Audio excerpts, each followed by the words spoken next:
The US Senate has unanimously approved a bill to impose sanctions on business and individuals that undermine Hong Kong's autonomy or erode freedom of Hong Kong residents. The measure comes as tensions over Hong Kong have now increased over the past year, with China cracking down on protesters. At a time when it has a host of troublesome issues with Beijing, the move is a bipartisan rebuke of China, which also targets police units that have cracked down on Hong Kong protesters.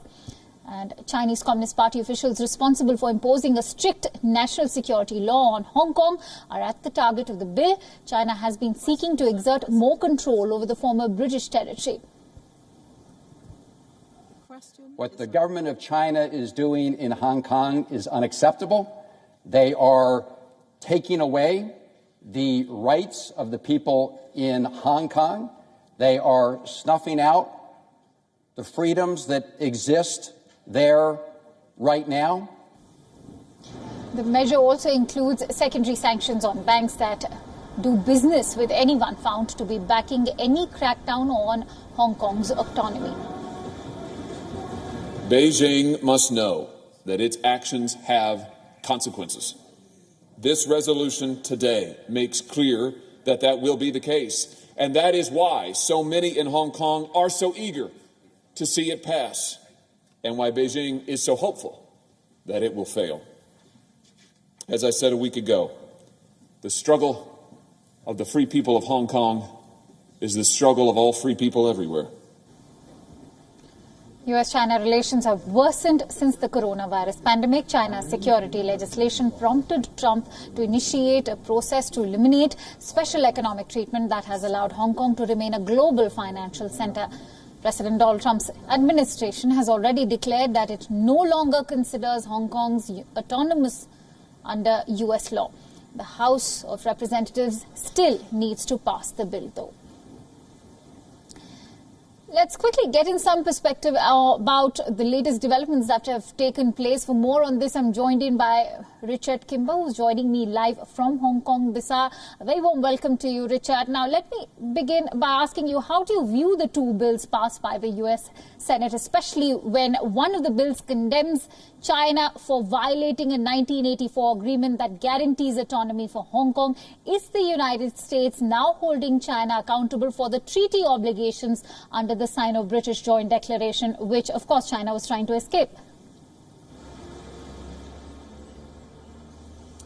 Well, certainly, as you could hear from those sound bites from the various press conferences that were given after this bill was passed, the rhetoric from the US is very strong on this issue. And this bill, in fact, was passed in the Senate remarkably quickly, just over a month since it was first introduced. So there's a clear effort on the part of the US to keep upping the pressure on China, while simultaneously there's a clear effort on the part of China to push this bill through as quickly as possible, this national security legislation. They, in Beijing, will be meeting from Sunday onwards, and it's highly expected that this law will be introduced into Hong Kong formally and officially by Tuesday, which would be the end of June 30th. So basically what's interesting now is the US is pushing through this new piece of legislation as quickly as it can. As I say, it's a very fast process through the Senate, while simultaneously in Beijing from Sunday onwards, the NPC there will be sitting down to probably formally approve this national security law such that it will be completely imposed on Hong Kong before the 1st of July, which is the handover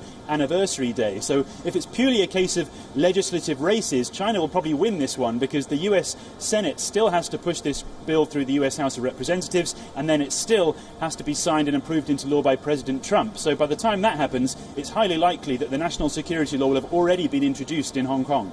Right. That's a very valid point that you've stated. And talking about how U.S. wants to counter China, the U.S. Secretary of State Mike Pompeo has already stated that the U.S. is reviewing force deployment to counter China's threat to India and Southeast Asia, and that a partnership with EU is needed to tackle the China challenge. What do you make of the change in America's strategic resource allocation and the change in force posturing from Russia to now China?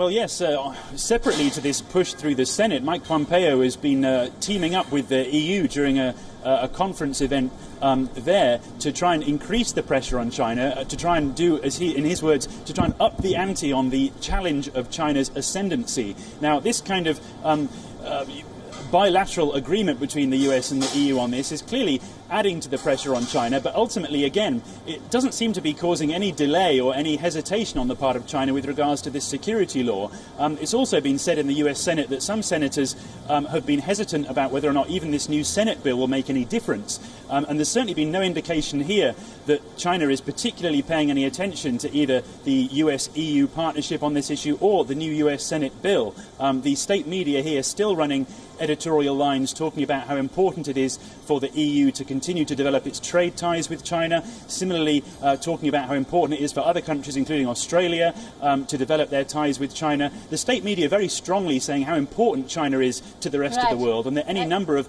international critiques of China's political behaviour will not make any difference. So clearly it seems like the security law is now all set to take shape in the coming week. Richard, last but not the least, organisers of Wednesday, July 1st handover pro-democracy march are all set to protest despite no police approval yet. How crucial is it for the protests to remain non-violent? Isn't there a greater risk of arrests now by the Chinese forces, which indirectly could also risk Hong Kong's forcible occupation by China?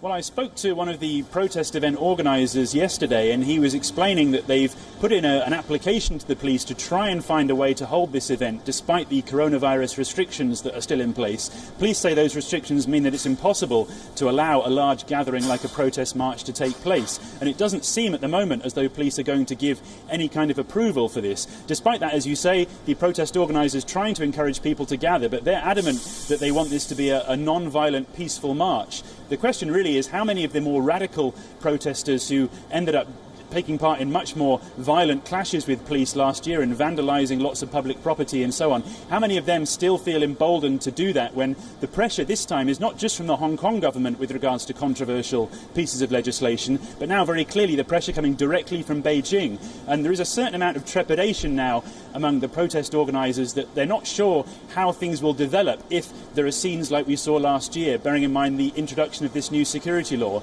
So Wednesday will be a big testing point to see how the police in Hong Kong can deal with some kind of mass protest march if it has not been given approval.